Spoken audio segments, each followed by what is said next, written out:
कुछ दिन पहले राघोपुर में कहा था कि 3 महीना रुकिए, सरकार बदलेगी। सरकार गिरने खेला शुरू हो गया क्या बिहार में? गिरी हुई सरकार गिरेगी, ये तो तय है। ये तो गिरी हुई सरकार है ना। जब उसके खुद के मंत्री इस तरह की आरोप लगा रहे तो क्या नाम दिया जा सकता है?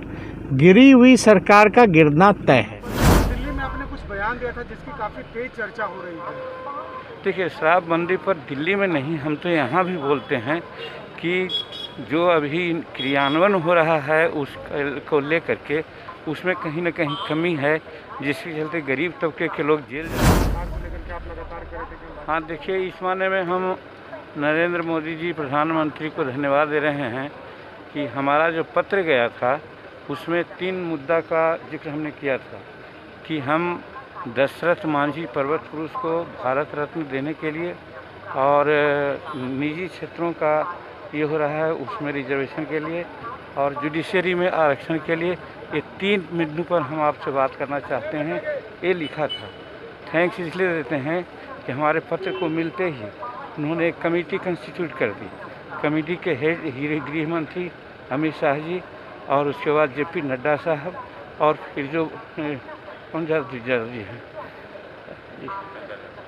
ना हाँ भूपेंद्र यादव, ये तीनों की कमेटी बनी। वो कमेटी रात में कल करीब 9 बजे हम लोगों की मीटिंग हुई है और बहुत सार्थक बातें हुई है। गृह मंत्री ने कहा है कि इस सब बातों से हम अवगत करावेंगे इनको और हम लोग सब लोग मिल करके इस पर जरूर कोई न कोई हम मुद्दा को सेटल करने का प्रयास करेंगे।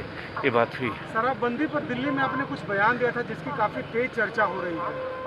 देखिए, शराबबंदी पर दिल्ली में नहीं, हम तो यहाँ भी बोलते हैं कि जो अभी क्रियान्वयन हो रहा है उसको लेकर के उसमें कहीं ना कहीं कमी है, जिसके चलते गरीब तबके के लोग जेल जा रहे हैं और अमीर लोग रात में दारू पी करके मौज कर रहे हैं।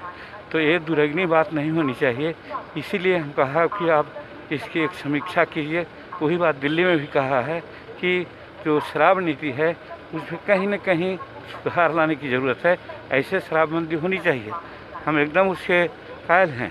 हम खुद कहा है कि हम वैसे घर में जन्मे हैं जहाँ शराब बनाई जाती थी, शराब का सेवन हमारे पेरेंट्स करते थे, लेकिन हम 9 वर्ष के बाद हमको पता नहीं है कि कैसा शराब होता है। लेकिन जो आज प्रक्रियाएं हैं कि गरीब मजदूर जा रहा है, कहीं थका फजत है, अगर कहीं एक आधे पहू का पहुँच ले लिया तो पुलिस पकड़ लिया, ब्रेथ एनालाइज लगा दिया, उसको जेल भेज दिया। आज 2 लाख से ज़्यादा गरीब लोग आज जेल में हैं। उनके ज़मानत लेने वाला कोई नहीं है और घर पर उनके परिवार लोग काफ़ी दुखी हैं, चिंतित हैं। खाना पीना कैसे खा रहे होंगे ये भगवान जानता है।